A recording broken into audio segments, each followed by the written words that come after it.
Alors le Zohar ce matin, Parashat Balak, Patah, Rabbi Shimon dit, Ve'amar, Kitatsur el ir yamim rabim lilachem alea letofsa. Il dit ici dans la Parashat Kitetse, la Parashat nous parle que Am Israël, il va en guerre. Et là, il y a une ville qui est fortifiée. Kitatsur, si tu sièges la ville, yamim rabim, pendant plusieurs jours, le tofsa pour l'attraper. Okay? Alors la Torah là-bas dit, fais attention, s'il y a des arbres qui sont fruitiers, tu coupes pas. Okay? La Torah dit, Etz asheru le ma'achal, s'il y a des arbres fruitiers, tu touches pas. C'est interdit de toucher un arbre fruitier. Okay? Et même un arbre qui n'est pas fruitier, s'il ne te dérange pas dans cette guerre, ne le touche pas. Comme ça. Viens Rabbi Shimon bar Yochai, il dit, viens voir quelque chose. Rabbi Shimon bar Yochai vient nous enseigner à propos de ce verset, mais c'est rien qu'un exemple sur plusieurs. Il dit, Kol mila mila, di'it kama itin, kama tavin ibn nasha, kama margelan de kamnarim chosetar. Chaque mot de la Torah, il y a plein d'enseignements, il y a plein de choses que tu peux apprendre, et en plus de ça, plein de voix, plein de bonté. Kama margelan de kamnaran chosetar, velet lachmila boraita, delet bakama butsini minaran. Il n'y a pas un mot de la Torah qui ne jaillit pas de la lumière. Chaque mot de la Torah jaillit la lumière. Quand tu fais la Gelila, qu'est-ce que tu regardes la Torah? Quand les gens font la Gelila, tu cherches dans la Torah un mot qui commence par la première lettre de ton prénom. Okay? Si tu t'appelles Moshe, tu cherches une lettre qui commence par même. Okay? Si tu t'appelles Yehuda, tu cherches un mot qui commence par Yud. Et si tu as deux prénoms, tu cherches deux mots.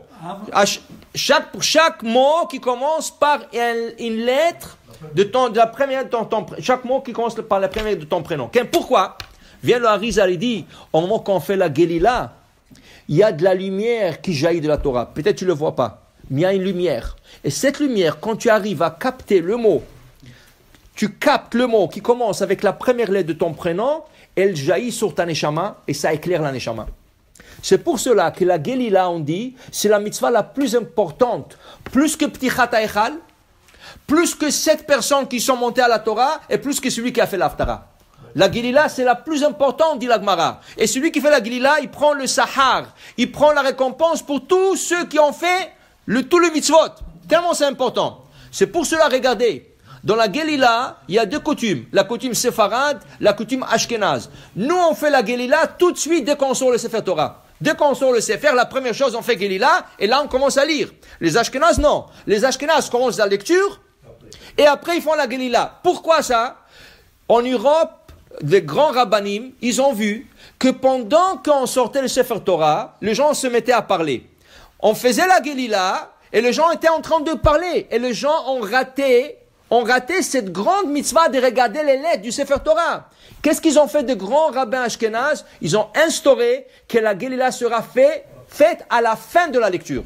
Parce qu'une fois qu'on a commencé à lire, tout le monde sont assis, tout le monde sont en train d'écouter, tout le monde, ils sont là. Quand tu as terminé, là tu fais la Gelila. Ça c'est la coutume ashkénaze. Pour donner l'importance à la Gelila. Okay? Pour te dire que le mot de la Torah jaillit de la lumière, dit Rabbi Shimon bar Yochai. Et il te dit ici, Rabbi Shimon bar Yochai, Zaka'a cholke, rien que ce verset qu'on vient de dire, qui t'a souri lire, il dit, tu sais combien de choses il y a dedans? Il y a plein de secrets dedans. On dit que le Harizal, un samedi après-midi, il se reposait, il y a son élève qui est passé, Rabbi Chaim Vital est passé, et il a vu qu'il est en train de dormir, mais les lèvres sont en train de bouger, comme s'il parlait. Il attendait là-bas, il n'a pas réveillé, il attendait là-bas. Après, quand il s'est réveillé, il lui a dit, Rabbi, j'ai vu vos lèvres, ils étaient en train de bouger, vous avez dit quelque chose, je ne sais pas, qu'est-ce que vous...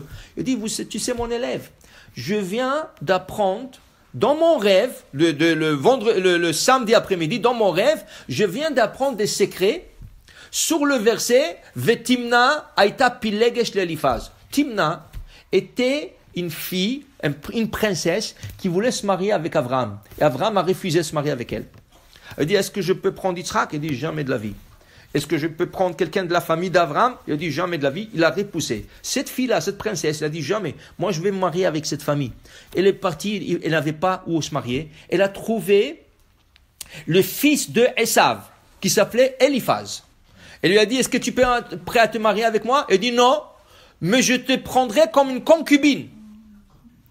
Alors, Vetimna, Et Timna aïta pilegesh, était la concubine de Eliphaz, fils de Esav. Dis-le à Rizal, on vient de m'enseigner maintenant des secrets dans le ciel à propos de ce verset. Alors le Rabbi Haïm t'a dit, enseignez-moi. Il lui dit, ça va te prendre 80 ans que je t'explique tout ce que je viens d'apprendre. Ça, c'est le Harizal avec ça. Il était quelque chose d'extra. 80 ans! Et tout le monde se pose la question, le Chacham se pose, pourquoi la Torah a besoin de me dire qu'elle était la concubine d'Eliphaz? Qu'est-ce que ça me change? Dans la Torah, est-ce que c'est important? Tu me parles d'Abraham, tu me parles d'Yitzhak, tu me parles d'Yaakov. Mais qu'est-ce que tu me parles d'une fille, une princesse qui voulait se marier avec Abraham et à la fin se marier avec le petit-fils de Esav? Qu'est-ce que ça nous regarde? C'est pas ça, c'est le secret qu'il y a dedans. Et regarde, il te dit 80 ans sur terre ne suffiront pas d'étudier tout ça. Alors dis le Zohar, c'est le Zohar de ce matin. Mandishtadal, tout celui qui apprend et approfondit de la Torah, Kim betorah tadnan chefzo, et vraiment il veut apprendre la Torah, Hachem lui dévoile tout le secret. Vaya ke'etz. David Amelech, il dit dans le premier psaume de Tehillim, il sera comme un arbre planté sur un ruisseau d'eau. Pourquoi il dit comme un arbre planté sur un ruisseau d'eau? Parce que tu as des arbres qui sont secs et il y a des arbres qui sont fertiles. Ils sont bien, qui donnent des fruits. Ils donnent des fruits. Il dit comme ça, quand tu vas apprendre la Torah, Hachem t'apprend aussi les secrets qui sont inclus dans cette Torah. Baruch Adonai le'olam. Amen ve amen.